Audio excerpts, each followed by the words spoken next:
বিভেদ সৃষ্টি করবার জন্য এমন কোন লক্ষ্য বামফ্রন্ট সরকার যাতে স্বাভাবিকভাবে জনকল্যাণকর কর্মসূচি তার সীমাবদ্ধ ক্ষমতার মধ্যে থেকেও রূপায়ণ করতে না পারে, তার জন্য তার স্থিতিশীলতা থেকে বিনষ্ট করবার জন্য তারা সক্রিয় ভূমিকা নেওয়ার চেষ্টা করে।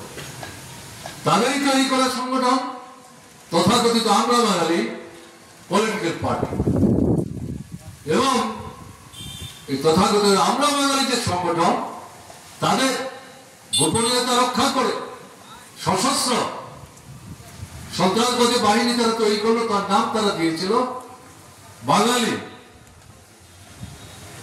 সশস্ত্র সংগঠন, বাঙালি যোদ্ধা।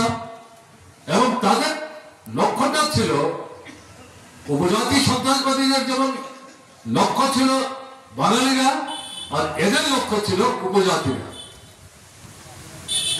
মনে হবে দুটো ভিন্ন ধর্মী, কিন্তু আপনি যদি গভীরে যাওয়ার চেষ্টা করেন তাহলে দেখবেন এই উভয় সংগঠনের যে নেতৃত্ব তারা নিজেদের মধ্যে সমঝোতার ভিত্তিতেই ঠিক করে নিয়েছিল কারা উপজাতিদের বিরুদ্ধে বাঙালিদের সেখানে উস্কে দেবে, কারা বাঙালিদের বিরুদ্ধে উপজাতিদের উস্কে দেবে।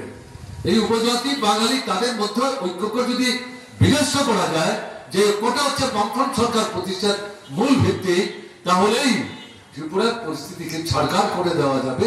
বামফ্রন্ট সরকারের পক্ষে সেখানে স্থায়িত্ব রক্ষা করে এই সরকার চালানো কঠিন হবে, জনস্বার্থে তারা কাজ করতে পারবে না। এই দুটো সংগঠন সেখানে এই কাজটা সংগঠিত করার চেষ্টা করছে। দশরথদেব মুখ্যমন্ত্রী হওয়ার পর এই সন্ত্রাসবাদের বিরুদ্ধে শান্তি সম্প্রীতি সুস্থিতির জন্য উন্নয়নের কাজ এগিয়ে নিয়ে যাওয়ার জন্য সরকারের পক্ষ থেকে মুখ্যমন্ত্রী হিসাবে আহ্বান রেখেছিলেন এই সন্ত্রাসবাদীদের স্বাভাবিক জীবনে ফিরে আসার জন্য। এই আহ্বানের সাড়া দিয়ে কয়েকশো সন্ত্রাসবাদী অস্ত্র পরিত্যাগ করে স্বাভাবিক জীবনে ফিরে এসেছিলেন, এবং ত্রিপুরার গণতান্ত্রিক যে কার্যক্রম বামফ্রন্ট সরকারের নেতৃত্বে সেই সময় চলছিল তার সাথে তারা নিজেদেরকে যুক্ত করার চেষ্টা করছিলেন। এবং যারা আত্মসমর্পণ করলেন তারা জানতেন, সরকারও জানতেন, বামফ্রন্টও জানত, এর মানে এই না সন্ত্রাসবাদ শেষ হয়ে গেছে। আর কেউ গোপনে আবদালে থেকে সন্ত্রাসবাদী কার্যকলাপ চালাচ্ছেন না, ঘটনা তা না। তখনও দুই তিনটি সন্ত্রাসবাদী সংগঠন সীমান্তের উপরে বাংলাদেশকে ঘাঁটি করে ত্রিপুরার পরিস্থিতিকে ঘোলাটে করবার চেষ্টায় তারা সক্রিয় হচ্ছে।